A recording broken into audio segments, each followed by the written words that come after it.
Hello everyone, and welcome back to some more of The Great Ace Attorney Chronicles. Last time we started off Resolve and, well, how do I put this? Another murder occurred, and the victim this time is Giselle Brett, the killer from all the way back in the first case. So, yeah. You already know what we have to do. However, this time, it's a bit special. Things are a bit special because... Never mind, they don't show it here.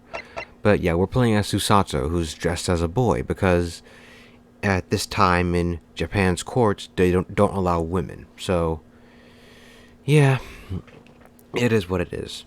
Anyways, the prosecution has finally called its first two witnesses. And, yeah. Let's get started with this. The witnessed scene. On the day of the incident, I was ordered on a special service assignment in this disguise. I just managed to catch that crab when I suddenly heard a caterwaul from behind me. I ran to the beach at once, where I found the pair in question. Yes! That young girl was astride the Englishwoman, dagger in hand, as she stabbed wildly. I saw blood on the blade. It proved to me that she'd stabbed the victim multiple times.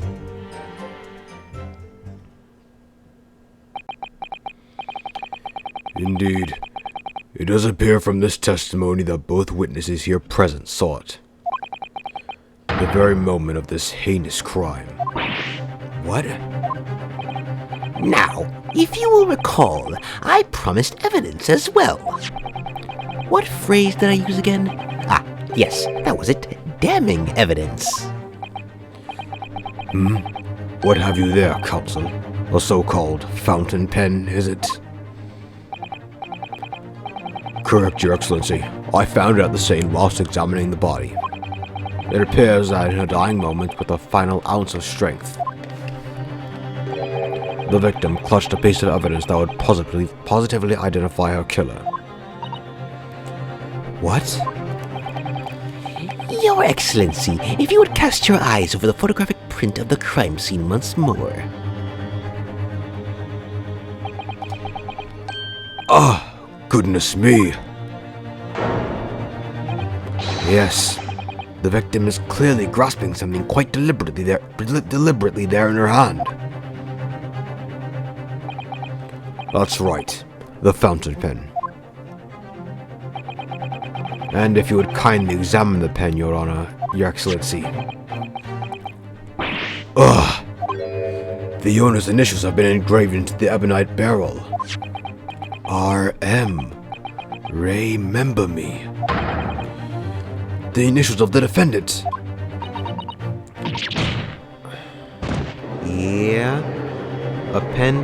Well, those could literally be anyone's initials, just R.M.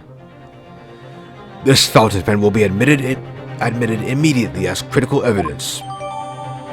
Great. So, have I omitted anything? Decisive testimony and damning evidence.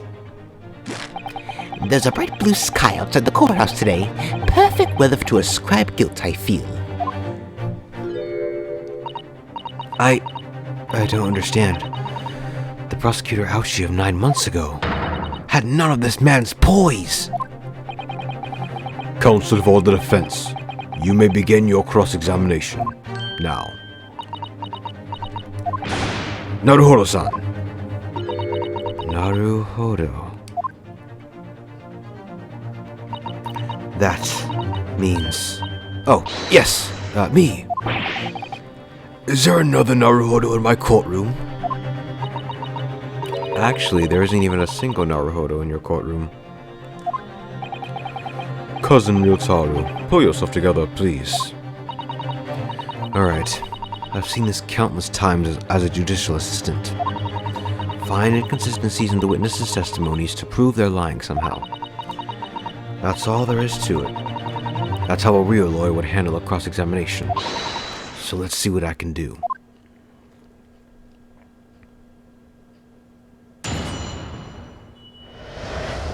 Alright, the witnessed scene. Let's see, on the day he was ordered a special service assignment, I don't see anything outrageous right now.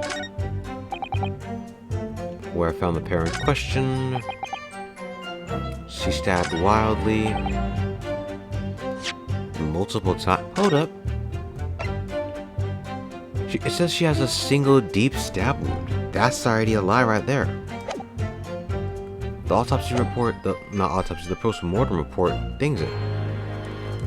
What? Yeah? Can I not present? Oh, R was to... Ugh. Sorry, I'm just used to the other games where you press X for something. Whatever. Let's skip through all this because we already know how to present everything. I'm skipping this because I'm putting this like right after the original one. I'm putting this in the same playlist, so I've seen a reason to go over the same information. So yeah. Anyways, read through the testimony once again. Alright, here it is. That's a lie because of the post-mortem report. Objection!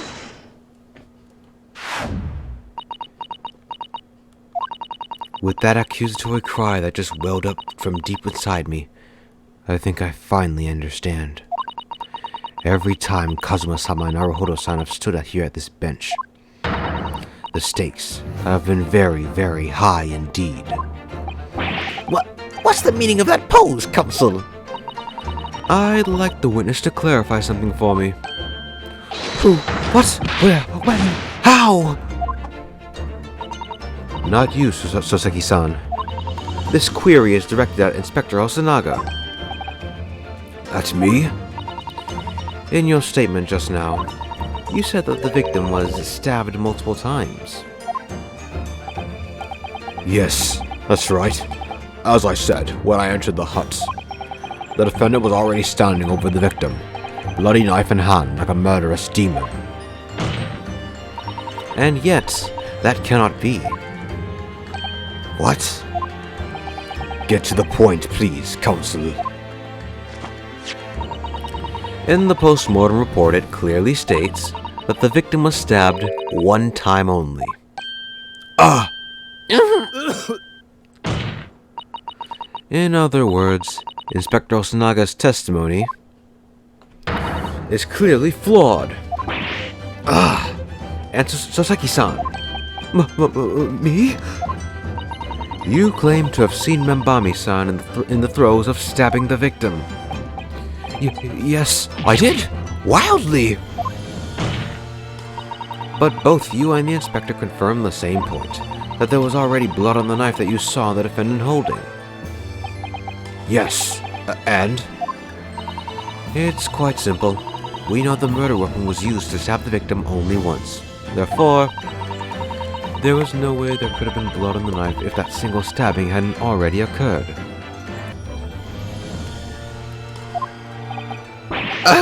True! Then what exactly is your contention, Counsel?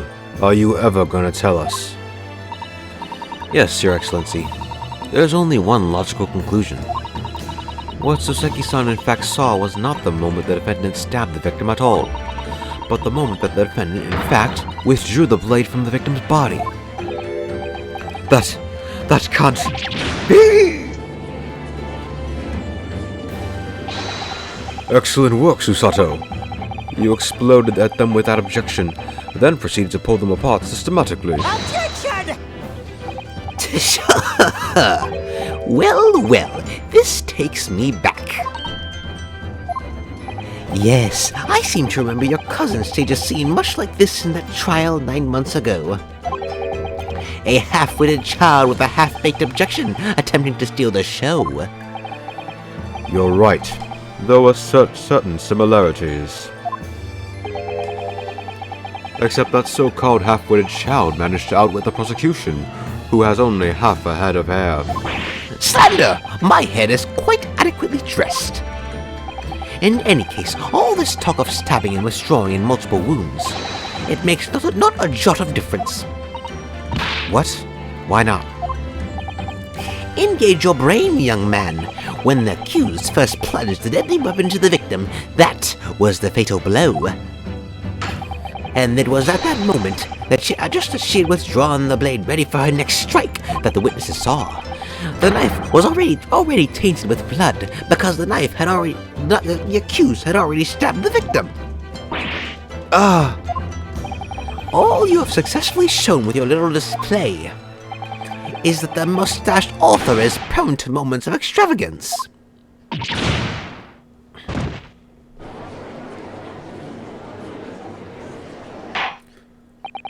I am in agreement with the prosecution. If the defendant was seen wielding the blade at all, that is sufficient grounds for her actions to be viewed with suspicion. But if she was withdrawing the blade, then we are back where we started. Sorry? Consider this, young yokel boy. If the student girl is as innocent as you claim, then why would she have pulled the blade from the victim, and with a demon's cold-blooded composure, too? The prosecution demands an explanation, and it had better be good. Why did Ray pull out the knife? Yes, going for the jugular. What does father mean by that? Let the court hear your answer then, counsel. The truth is, I don't really know. But I have to come up with a plausible reasoning here. Otherwise, we don't have a case. The reason why the defendant pulled the knife blade out of the victim's body was surely so she could... Alright, so... First off, there is a few things we should probably talk about. Actually, no. No, not yet. Okay, so we'll do that in a little. But, stab her again? Well, frankly, that's a bad idea. Hide the knife? Again, that's a bad idea. The only explanation that actually works here is to save her life. According to the post-mortem report, the victim's death was not instant. That's correct. It's thought that she would have remained conscious for a short while after sustaining the injury. Indeed, giving her the time to take hold of this piece of evidence that clearly indicates her killer. The point is, being a medical research assistant, Membami-san was compelled to act when faced with a wounded victim. Instinctively, she pulled the blade out in an attempt to save Miss Brett's life.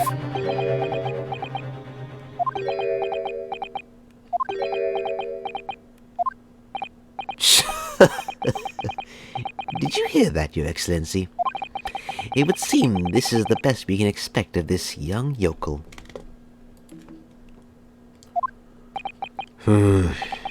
Indeed. Is it just me? Or does it suddenly feel much colder in here? Your Excellency, if I may? Speak, witness.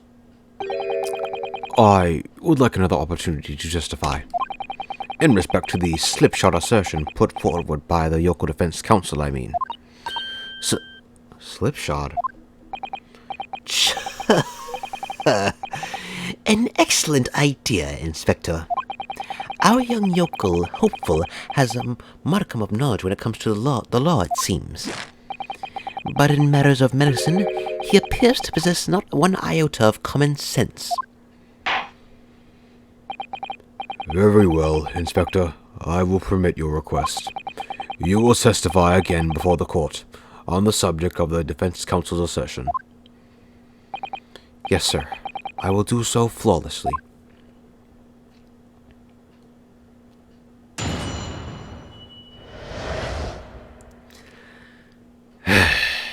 Okay, here we go. Pulling a blade from a wound without thinking could cause heavy bleeding. That's basic knowledge that any medical research assistant, and frankly anyone with common sense, actually anyone with common sense, with an ounce of sense ought to know. In other words, there's no good reason why the defendant would have tried to pull the knife from the victim. Let's not forget that the young student did have a motive for killing the victim. The man the victim murdered 9 months ago, Dr. Wilson, was the defendant's highly respected mentor. Is what you said true, Inspector? Yes, literally. If you get stabbed or something, or impaled, best to just either keep the knife in, or if you get impaled, I guess, try to break off the end part of whatever you're impaled with. That way, the parts actually stays in, because then if you take it out, then there's just a giant hole with blood coming through. But if you keep it in, then only a little blood. Well, by comparison, a little blood comes through. Could pulling a knife from a wound really cause the wound to bleed heavily? Yes. Think of the weapon itself as a stopper in the wound that prevents excessive blood loss. Until a doctor is ready to provide proper treatment, that stopper shouldn't be removed. Oh. I see. This is why yokels should stay on the farm. Even a quack from some obscure mountain village would have such basic knowledge. Anyone who's ever given someone a little poke with a knife and pulled it out again knows it. Excuse me? Oh. Well, I've never stabbed anyone, you see, or pulled the blade out of a wound, so... Of course you haven't. I didn't bring you up to behave like a bandit. Father, is it true, what they're telling me? Yes, it's basic remedial knowledge for medics. Ray would have been well aware of it. If she were to claim ignorance of such fundamentals, that would prove fatal in many ways. But then, why would Ray have done it? Could she have pulled out that knife in full knowledge that it would be fatal for Miss Brett? I don't know. Ray never once mentioned anything about the knife to me. It seems almost impossible to believe, but... could my friend actually have... Susato! Yes? Pull yourself together. We mustn't lose sight of why we're here.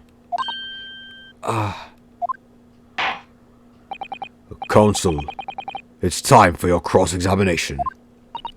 Oh, yes, Your Excellency.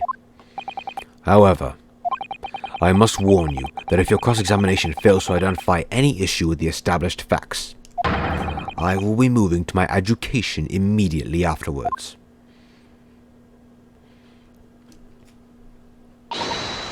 I understand. Believing in your client and fighting for their cause until the bitter end. I knew it would be hard, but I had no idea it would be this hard. Alright. Now, I can finally show you guys what I was about to show you guys earlier. If we head to our court record and recall back to the post-mortem report, there is something important to talk about. Namely, if we look to the cause of death in the notes, extreme meiosis, pupil constriction observed in both eyes of the victim. Why is that important? Oh. Okay, let's actually skip through all this dialogue because there's something we need to know first. This is hopeless. I can't find a single crack in this testimony anywhere. If Ray knew that withdrawing the knife from the wound would threaten Miss Brett's life further. I just can't think of any way she did it, to explain why she did it.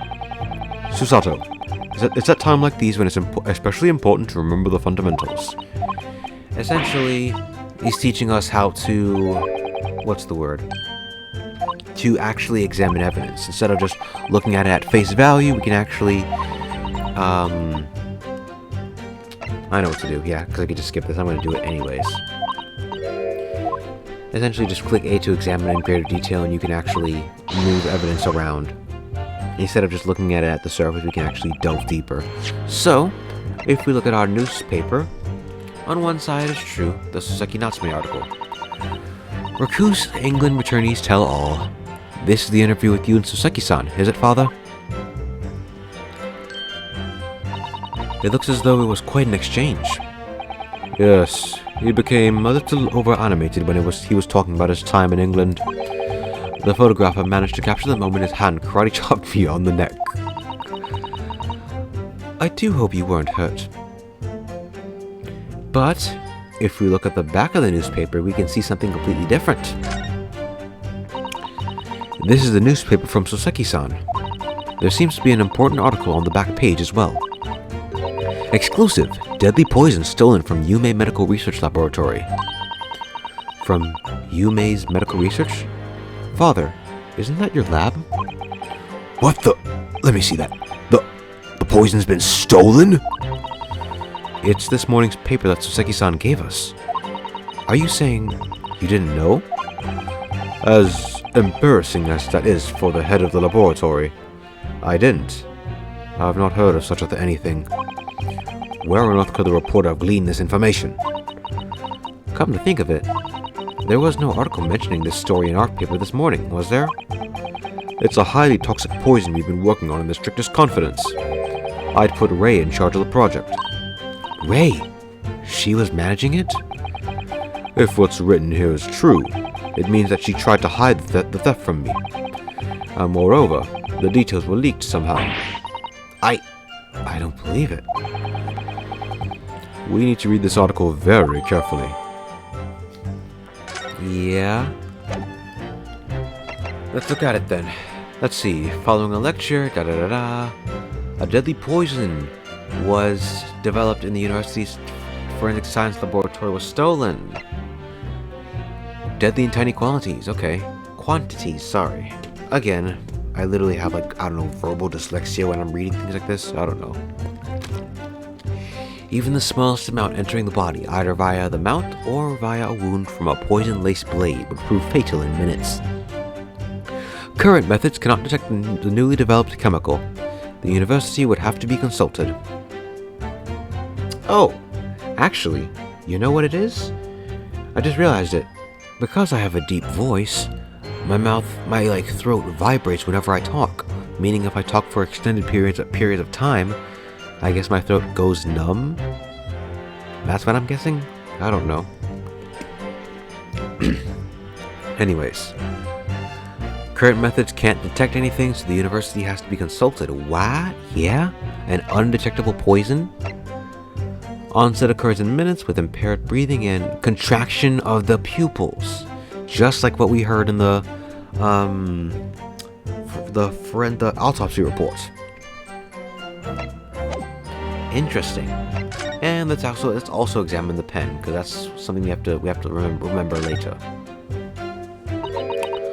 The RM initials are clearly engraved here. And the fact Miss Brett was clinging to this pen in her dying moments is very clearly a message too. To identify her killer, you mean? I don't think there can be any doubt this is a key piece of evidence in this case. And as usual, if we just do this, I think. If we take off the pen's lid... Ooh, look. A pen. I mean, I don't know what else we were expecting. Now let's unscrew the barrel, shall we? Any ink in here? Oh no. Yeah, why is she holding an inkless pen? No, really. This must be the little reservoir that holds the ink. Yes, you fill it by drawing ink from a bottle up through the nib. I want to try that. Actually, yeah, I want to try writing with like a quill pen, or a glass pen, or one of these at least. Is something wrong, Father? Just that there doesn't seem to be actually be any ink in there, that's all. Oh yes, you're right. It's pretty much empty. Well, it could be on the verge of running out, I suppose. But there's a small amount of liquid. Why is she holding an empty pen? Yeah? Really?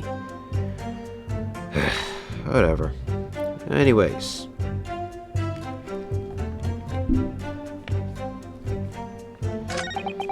Basic knowledge. No good reason knife would try to pull the victim out. Actually, yeah, this. We can present the poison article. Objection! There it is. Because poison could have easily been... Cause it said on the thing, I think. Not this. This. It said... Yeah, here. It can enter via the mouth or via a wound from a poison-laced blade. She could have just tried to pull the blade out to stop the poison from spreading. There is one possibility. one very good reason why the defendant might have decided to withdraw the knife from the victim's wound. What? The yokel not only has a poor grasp of the law, but is also a poor loser. Tell us then, what possibility do you think you've identified? It's here, in this newspaper article. An article about a deadly poison having been stolen from a laboratory at the Imperial Yume unit. Objection! The victim perished from a stab wound. Poison has no relevance in this case. But, Prosecutor Ouchie, you will let the defense speak. But a newspaper article! The court cannot rely on this kind of hearsay and the kind of hearsay those wretched publications carry. Counsel for the defense. I am going to need some tangible evidence basis for your claim. You will indicate to the court precisely what part of the newspaper article mentioned affirms your assertion. Affirms your assertion. Yes, good. Your Excellency! Yes, of course. Thank you. Ray would never have done something to further endanger Miss Brett's life without just cause. The reason why the defendant pulled the knife from the victim's body is explained in the article where it says, deadly in tiny quantities. The article reveals the following property of the poison in question. When the toxin enters the body on a knife laced with poison, it's rapidly absorbed and causes death in minutes. Are you suggesting? If the knife used to attack Miss Brett was laced with this very poison, it would explain why the defendant, Membami-san, would have withdrawn the blade as soon as possible. Yes, the truth is, it was an attempt to stop the poison from entering the victim's body. What? Objection! This is complete and utter nonsense. Not at all. The defendant withdrew the knife blade from the victim's body to not accelerate the woman's demise, but to save her life, and the prosecution cannot deny the possibility. Have you not read the post-mortem report? The cause of death was hemorrhage. The word poison appears nowhere in the document. Well, that's because by acting quickly to remove the blade, the defendant prevented the poison from taking hold. Objection! Oh, please, this is clearly desperation. The weasel's last breaking of wind. Poison has nothing whatsoever to do with the case, as I believe the defense is well aware. We have no proof that the information in this wretched newspaper article is all that reliable anyway. In that situation, what the student should have done is wait for medical assistance to arrive. But instead, you claim she suspected poisoning and took the potentially lethal decision to remove the blade. She must have had a strong reason for her suspicions then, or the argument makes no sense. Exactly. Well put, Inspector. On what grounds did she do it, yokel? Why did Ray suspect the stolen poison was involved? If you want grounds, I'll give you grounds.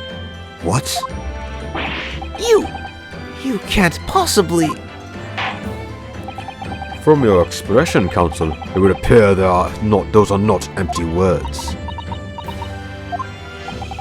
But naturally, as you stand in this courtroom as a lawyer, you must be aware that words alone, empty or not, are of no value in our modern justice system.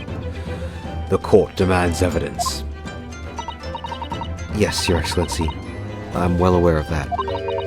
I've seen it many times, from my place at his side in the Old Bailey. Alright, let's present proof then.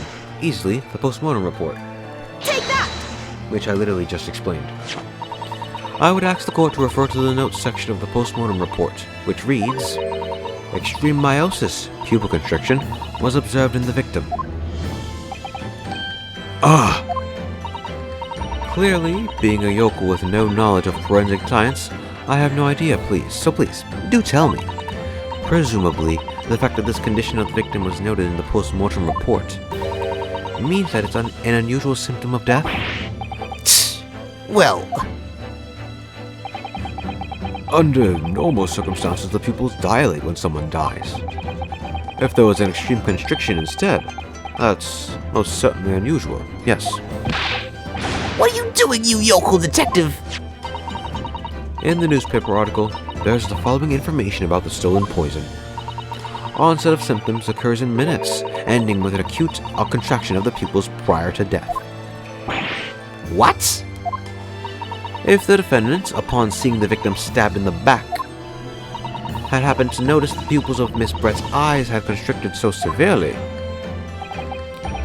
Yes, as a medical research assistant, she would have suspected poison immediately. Without doubt.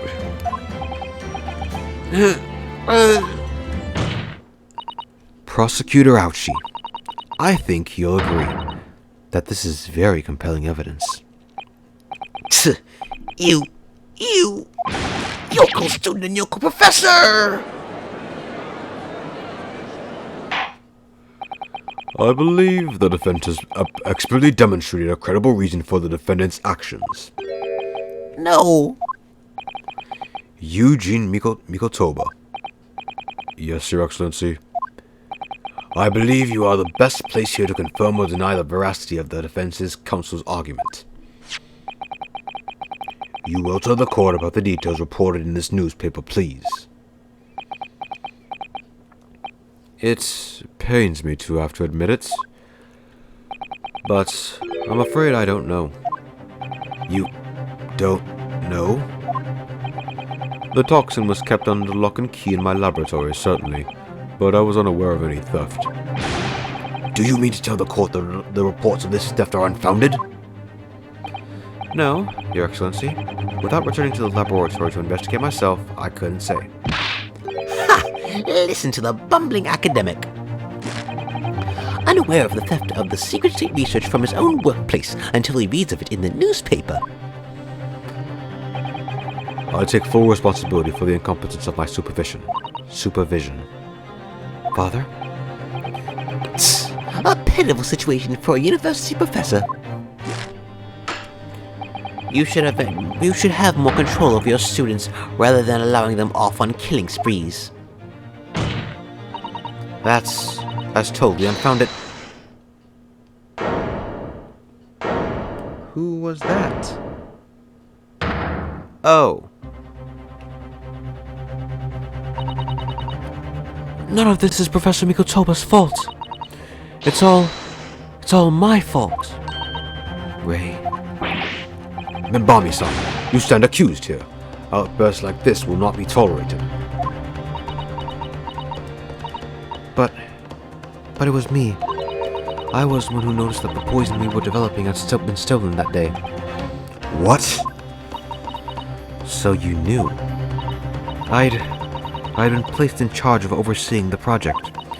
It was the day that the professor and Soseki-san were interviewed together for the newspaper. That's when I noticed that some of the poison was missing. Just a tiny amount it was. Why didn't you let me know immediately? I was scared.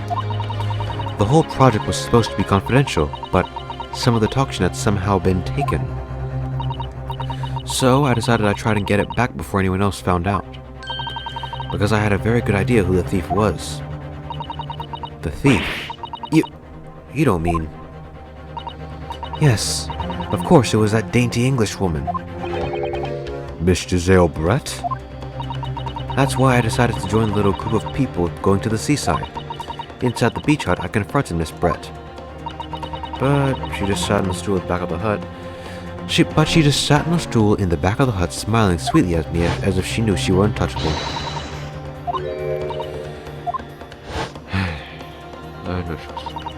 Then, she suddenly ended up getting to her feet before falling to... She suddenly got up to her feet before falling to... Wait. Is that what she said? Yeah, okay, good. Sorry, I was literally closing my eyes for a second. Yeah, it's like 9:44 p.m., so you know how it is.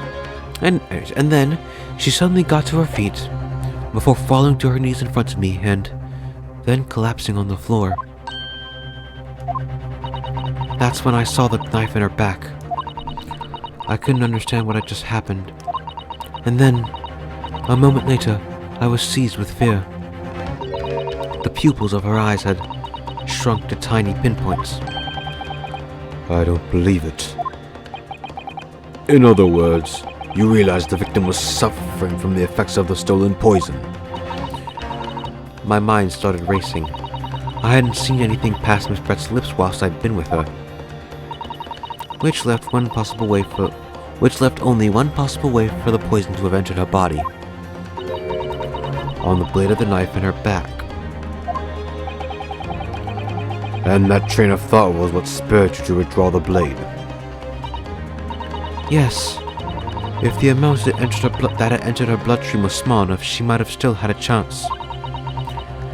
That's what I hoped. Really, I'm so sorry for staying silent all this time.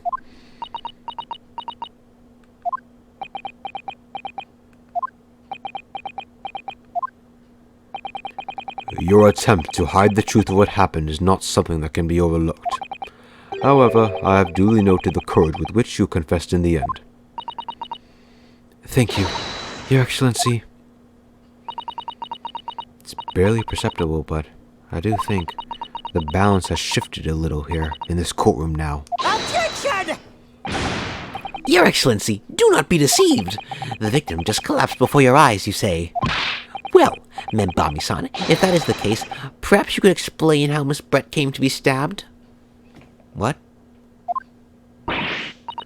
Well, you have no answer because the simple truth is that you stabbed the victim motivated by revenge. I mean, she literally just said she sat at the back of on a stool at the back, got up, and fell over with a knife in her back. I mean, of course she can't exactly explain how she got stabbed. Objection! But you have no conclusive evidence to prove that assertion, do you?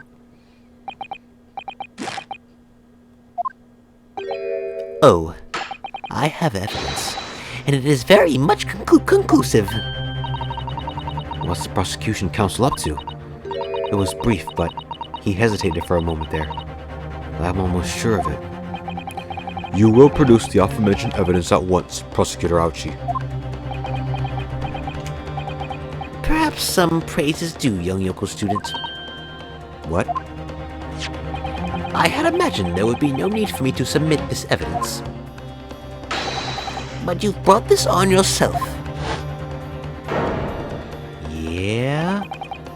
What the? Could a more damning shot exist?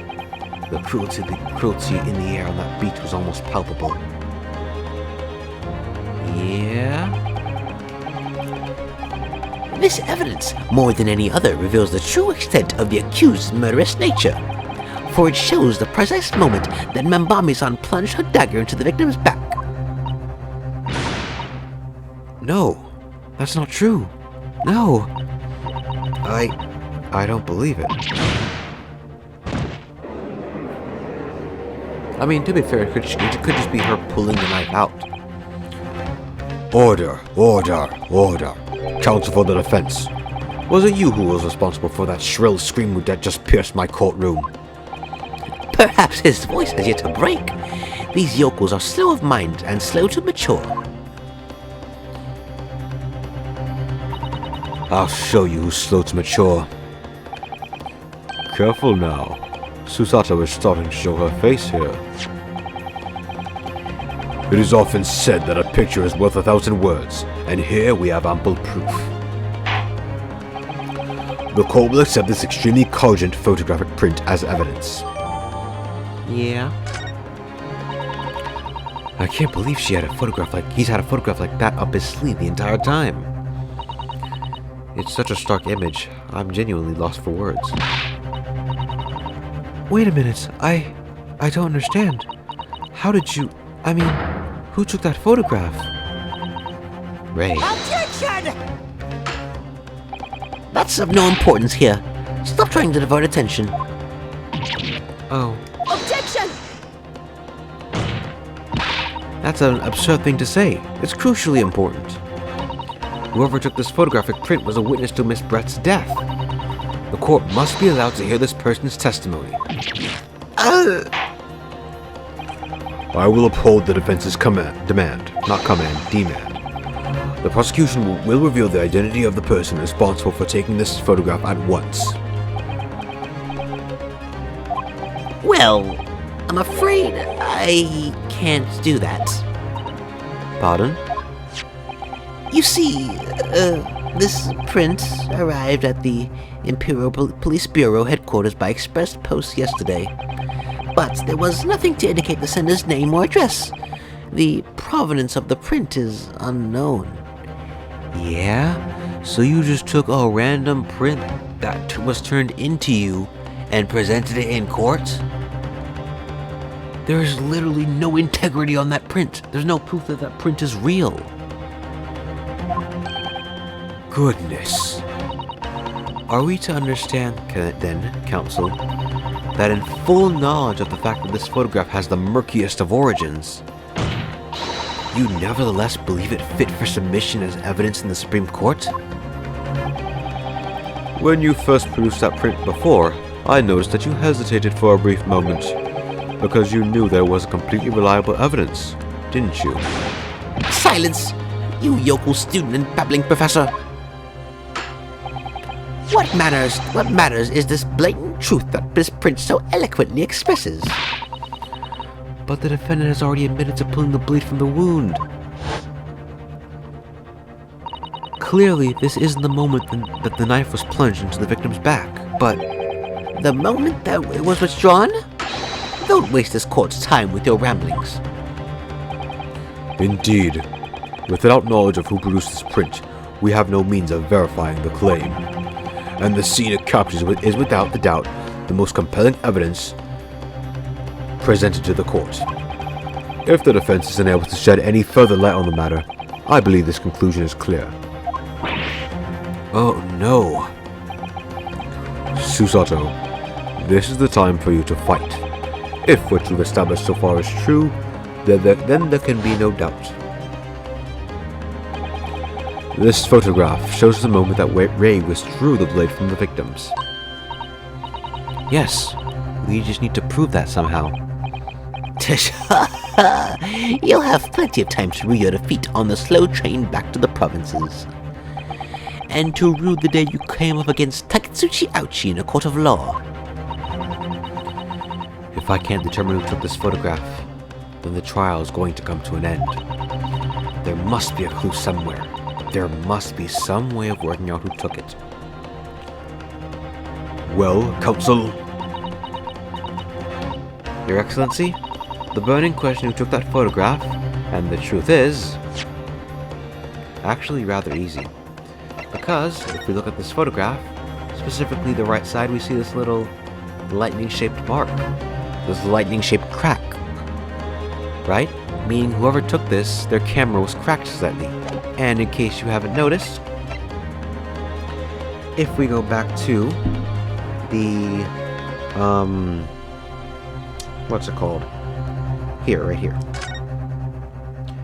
The Natsume article, you see there's an exact same shape crack on the picture taken for this, meaning the photographer for both are the same.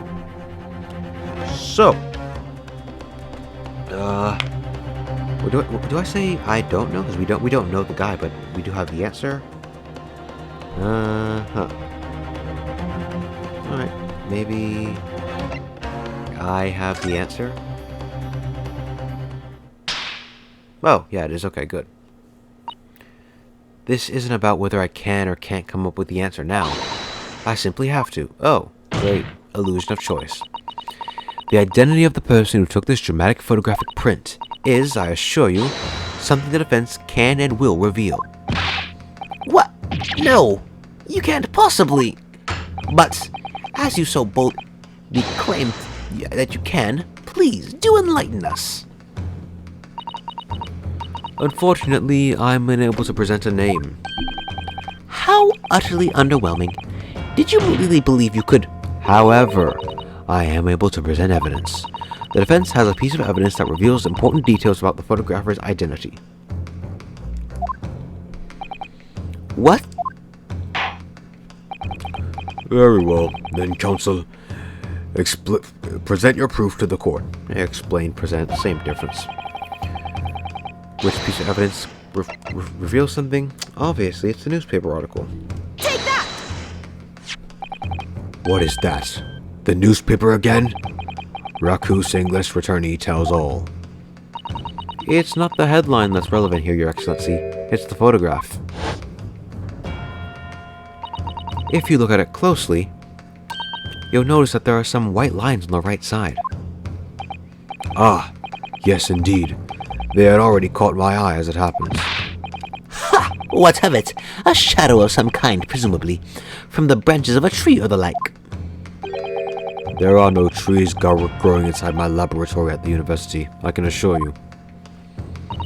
Now, if you look closely at this photograph,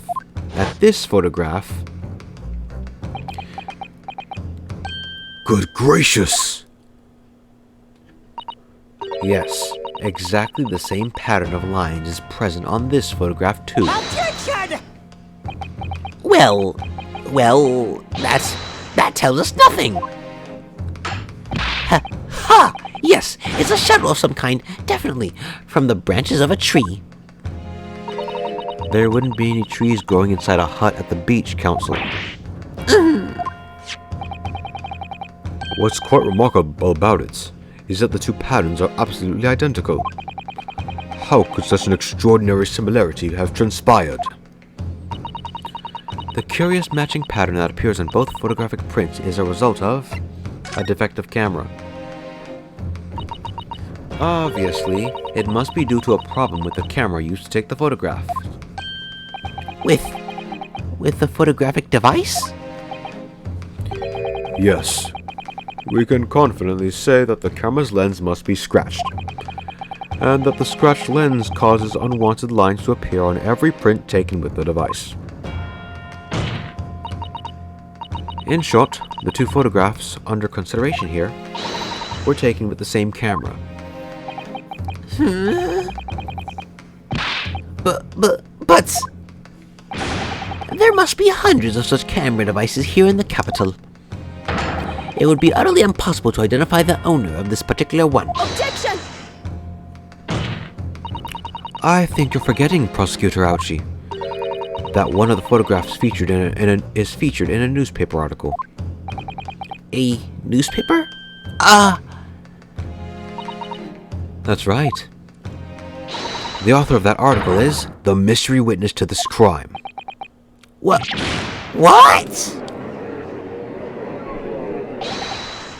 Many memo!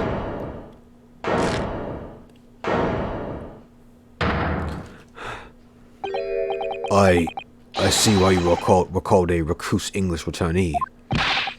What are you yelling about? You've already testified.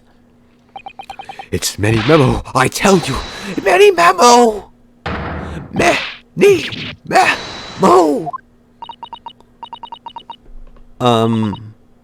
Soseki-san? What was that? Did you say many memo? Ever since I returned to Japan, a reporter from the Shoyu News has been hounding me, following my every move. A reporter by the name of Raiten Many Memo. Yes, hounding me from dawn till dusk. Ah, now that he mentions it. There was a reporter in the back there. Could that same reporter be... A camera to the left of him, a notebook to the right. There I am, stuck in the middle with Raiten Many Memo. So you're saying that this picture was taken by Many Memo? Yes, my lord, your excellency, Esquire. Officer, find this newspaper reporter at once and bring him to my courtroom. We will adjourn for a short recess in the meantime. Oh, yes, your excellency. As you say, your excellency. And one more thing. I want this knife, the murder weapon, examined for traces of poison. You will solicit the advice of the Imperial University's medical department for the task. Understood?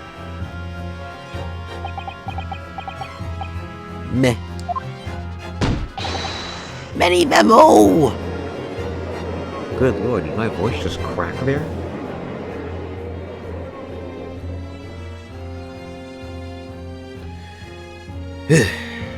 And so, I think we'll end things here, because I'm a bit tired, and even if we were going on more, we'd just be going for like, what, 10 extra minutes, so, yeah. I guess let's kind of end things here. Save in slot 5 this time.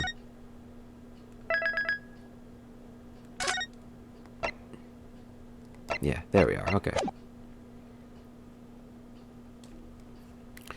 And, okay, so, I think that's the best place we can kind of end things off on.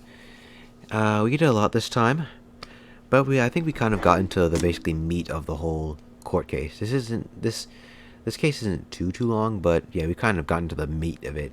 There isn't too much more left, I think. Well, I mean, I say not too much more. We're basically done with half the case, if not at least 1/3 of it. So, yeah, nothing to worry about.